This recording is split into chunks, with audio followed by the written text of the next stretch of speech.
بسم اللہ الرحمن الرحیم۔ حضرت انس رضی اللہ عنہ بیان کرتے ہیں، میں نے 10 سال نبی کریم صلی اللہ علیہ وسلم کی خدمت کی، لیکن آپ نے مجھے کبھی اف تک نہ کہا اور نہ ہی یہ کہا کہ تو نے یہ کام کیوں کیا اور وہ کام کیوں نہیں کیا۔ مشکات المصابیح حدیث نمبر 5801۔ حضرت انس رضی اللہ عنہ بیان کرتے ہیں، رسول اللہ صلی اللہ علیہ وسلم تمام لوگوں سے بہترین اخلاق کے حامل تھے۔ آپ نے ایک روز مجھے کسی کام کے لیے بھیجا تو میں نے کہا، اللہ کی قسم میں نہیں جاؤں گا، جبکہ میرے دل میں تھا کہ رسول اللہ صلی اللہ علیہ وسلم نے جس کام کا مجھے حکم فرمایا ہے میں اس کے لیے ضرور جاؤں گا۔ میں نکلا اور چند ایسے بچوں کے پاس سے گزرا جو بازار میں کھیل رہے تھے۔ میں وہاں کھڑا ہو گیا، اتنے میں رسول اللہ صلی اللہ علیہ وسلم تشریف لے آئے تو رسول اللہ صلی اللہ علیہ وسلم نے میرے پیچھے سے میری گدی پکڑ لی۔ وہ بیان کرتے ہیں، میں نے آپ کی طرف دیکھا تو آپ ہنس رہے تھے۔ آپ صلی اللہ علیہ وسلم نے فرمایا، انیس، جہاں جانے کے متعلق میں نے تمہیں کہا تھا کیا وہاں گئے ہو؟ میں نے عرض کیا، جی ہاں اللہ کے رسول، میں جا رہا ہوں۔ مشکات المصابیح حدیث نمبر 5802۔ حضرت انس رضی اللہ عنہ بیان کرتے ہیں، میں رسول اللہ صلی اللہ علیہ وآلہ وسلم کے ساتھ چل رہا تھا۔ آپ پر موٹے کنارے والی نجرانی چادر تھی۔ اتنے میں ایک اعرابی آپ کے پاس آیا اور اس نے آپ کی چادر کے ساتھ آپ کو اتنے زور سے کھینچا کہ نبی صلی اللہ علیہ وآلہ وسلم اس اعرابی کے سینے کے قریب پہنچ گئے۔ میں نے رسول اللہ صلی اللہ علیہ وآلہ وسلم کے کندھے پر دیکھا تو زور سے کھینچنے کی وجہ سے چادر کے کنارے کے نشانات کندھے مبارک پر پڑ چکے تھے۔ پھر اس نے کہا، محمد، اللہ کا مال جو آپ کے پاس ہے اس میں سے میرے لیے بھی حکم فرمائیے۔ رسول اللہ صلی اللہ علیہ وآلہ وسلم نے اس کی طرف دیکھا اور ہنس دیے، پھر اسے کچھ دینے کا حکم فرمایا۔ مشکات المصابیح حدیث نمبر 5803۔ حضرت انس رضی اللہ عنہ بیان کرتے ہیں، رسول اللہ صلی اللہ علیہ وآلہ وسلم سب سے زیادہ حسین، سب سے زیادہ سخی اور سب سے زیادہ بہادر تھے۔ ایک رات مدینہ والے گھبرا گئے تو لوگ اس کی آواز کی طرف چل پڑے۔ نبی صلی اللہ علیہ وآلہ وسلم سب سے پہلے اس کی آواز کی طرف گئے تھے اور واپسی پر آپ صلی اللہ علیہ وآلہ وسلم لوگوں سے ملے تو آپ صلی اللہ علیہ وآلہ وسلم نے فرمایا، گھبراؤ نہیں، گھبراؤ نہیں۔ آپ اس وقت ابو طلحہ کے گھوڑے کی ننگی پیٹھ پر سوار تھے، اس پر زین نہیں تھی اور آپ کے گلے میں تلوار تھی۔ آپ صلی اللہ علیہ وآلہ وسلم نے فرمایا، میں نے اس گھوڑے کو نہایت تیز رفتار پایا ہے۔ مشکات المصابیح حدیث نمبر 5804۔ حضرت جابر رضی اللہ عنہ بیان کرتے ہیں، کبھی ایسے نہیں ہوا کہ رسول اللہ صلی اللہ علیہ وآلہ وسلم سے کسی چیز کا سوال کیا گیا ہو اور آپ نے نفی میں جواب دیا ہو۔ مشکات المصابیح حدیث نمبر 5805۔ حضرت انس رضی اللہ عنہ سے روایت ہے کہ ایک آدمی نے نبی صلی اللہ علیہ وسلم سے اتنی بکریاں مانگی جس سے 2 پہاڑوں کا درمیانی فاصلہ بھر جائے۔ آپ نے اتنی ہی اسے دے دیں تو وہ اپنی قوم کے پاس گیا اور انہیں کہا، میری قوم، اسلام قبول کر لو۔ اللہ کی قسم، محمد صلی اللہ علیہ وسلم اس قدر عطا فرماتے ہیں کہ وہ فقر کا اندیشہ نہیں رکھتے۔ مشکات المصابیح حدیث نمبر 5806۔ حضرت جبیر بن مطعم رضی اللہ عنہ سے روایت ہے، اس اثنا میں کہ غزوہ حنین سے واپسی پر وہ رسول اللہ صلی اللہ علیہ وسلم کے ساتھ چل رہے تھے، راستے میں اعرابی چمٹ کر آپ سے سوال کرنے لگے، حتیٰ کہ انہوں نے آپ کو ببول کے درخت کی طرف دھکیل دیا۔ وہ کانٹے آپ کی چادر سے الجھ گئے تو نبی صلی اللہ علیہ وسلم نے کھڑے ہو کر فرمایا، میری چادر مجھے دے دو، اگر میرے پاس ان کانٹے دار درختوں جتنے اونٹ ہوتے تو میں وہ بھی تمہارے درمیان تقسیم کر دیتا، لہٰذا تم مجھے بخیل پاؤ گے، نہ جھوٹا اور نہ بزدل۔ مشکات المصابیح حدیث نمبر 5807۔ حضرت انس رضی اللہ عنہ بیان کرتے ہیں، رسول اللہ صلی اللہ علیہ وسلم جب صبح کی نماز پڑھ لیتے تو مدینہ کے خادم اپنے برتن لے آتے، ان میں پانی ہوتا تھا، وہ جو بھی برتن لاتے آپ اس میں اپنا دست مبارک ڈبو دیتے تھے۔ بسا اوقات تو وہ موسم سرما میں صبح کے وقت آپ کے پاس آ جاتے تھے تو آپ صلی اللہ علیہ وسلم اس میں اپنا ہاتھ ڈبو دیا کرتے تھے۔ مشکات المصابیح حدیث نمبر 5808۔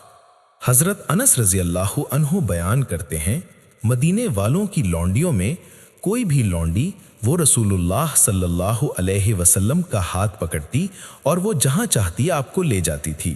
مشکات المصابی حدیث نمبر 5809۔ حضرت انس رضی اللہ عنہ سے روایت ہے کہ ایک عورت تھی جس کی عقل کچھ کم تھی۔ اس نے عرض کیا، اللہ کے رسول، مجھے آپ سے کچھ کام ہے۔ آپ صلی اللہ علیہ وسلم نے فرمایا، ام فلاں، دیکھو جس گلی میں تم چاہو میں تمہارے ساتھ چلتا ہوں تاکہ میں تمہارا کام پورا کر سکوں۔ آپ ایک راستے میں اس کے ساتھ گئے حتیٰ کہ اس کا کام ہو گیا۔ مشکات المصابی حدیث نمبر 5810۔ حضرت انس رضی اللہ عنہ بیان کرتے ہیں، رسول اللہ صلی اللہ علیہ وسلم بدگو تھے، نہ لعنت کرنے والے تھے اور نہ ہی گالی دیتے تھے۔ ناراضگی کے عالم میں آپ صلی اللہ علیہ وسلم بس یہی فرماتے، اسے کیا ہوا؟ اس کی پیشانی خاک آلود ہو۔ مشکات المصابیح حدیث نمبر 5811۔ حضرت ابو ہریرہ رضی اللہ عنہ بیان کرتے ہیں، رسول اللہ صلی اللہ علیہ وسلم سے عرض کیا گیا، اللہ کے رسول مشرکوں کے لیے بد دعا فرمائیں۔ آپ صلی اللہ علیہ وسلم نے فرمایا، مجھے لعنت کرنے کے لیے نہیں بھیجا گیا، مجھے تو باعث رحمت بنا کر بھیجا گیا ہے۔ مشکات المصابیح حدیث نمبر 5812۔ حضرت ابو سعید خدری رضی اللہ عنہ بیان کرتے ہیں، نبی صلی اللہ علیہ وسلم پردہ نشین کنواری لڑکیوں سے بھی زیادہ شرمیلے تھے۔ جب آپ کوئی ایسی چیز دیکھتے جو آپ کو ناگوار گزرتی تو ہم اسے آپ کے چہرے مبارک سے پہچان لیتے تھے۔ مشکات المصابیح حدیث نمبر 5813۔ حضرت عائشہ رضی اللہ عنہا بیان کرتی ہیں، میں نے نبی صلی اللہ علیہ وسلم کو اس طرح کھلکھلا کر ہنستے ہوئے کبھی نہیں دیکھا کہ آپ کے حلق کا آخری حصہ دیکھ سکوں، کیونکہ آپ صلی اللہ علیہ وسلم صرف تبسم فرمایا کرتے تھے۔ مشکات المصابیح حدیث نمبر 5814۔ حضرت عائشہ رضی اللہ عنہا بیان کرتی ہیں کہ رسول اللہ صلی اللہ علیہ وسلم تمہاری طرح نہایت تیز گفتگو نہیں فرماتے تھے، بلکہ آپ اس طرح گفتگو فرماتے تھے کہ اگر کوئی الفاظ شمار کرنے والا شمار کرنا چاہتا تو شمار کر سکتا تھا۔ مشکات المصابیح حدیث نمبر 5815۔ حضرت اسود رضی اللہ عنہ بیان کرتے ہیں، میں نے عائشہ رضی اللہ عنہا سے دریافت کیا، نبی صلی اللہ علیہ وسلم اپنے گھر میں کیا کیا کرتے تھے؟ انہوں نے فرمایا، آپ اپنے اہل خانہ کی خدمت میں مصروف رہتے تھے، جب نماز کا وقت ہو جاتا تو آپ نماز کے لیے تشریف لے جاتے تھے۔ مشکات المصابیح حدیث نمبر 5816۔ حضرت عائشہ رضی اللہ عنہا بیان کرتی ہیں، جب بھی رسول اللہ صلی اللہ علیہ وسلم کو دو کاموں میں سے ایک کا اختیار دیا جاتا تو آپ ان دونوں میں سے آسان تر کو اختیار فرماتے تھے، بشرطے کہ وہ گناہ کا کام نہ ہوتا۔ اگر اس میں گناہ ہوتا تو آپ سب سے زیادہ اس سے دور رہتے۔ رسول اللہ صلی اللہ علیہ وسلم نے اپنی ذات کے متعلق کسی معاملے میں انتقام نہیں لیا۔ اگر اللہ کی حدود پامال کی جاتی تو آپ اس میں اللہ کی رضا کی خاطر انتقام لیا کرتے تھے۔ مشکات المصابیح حدیث نمبر 5817۔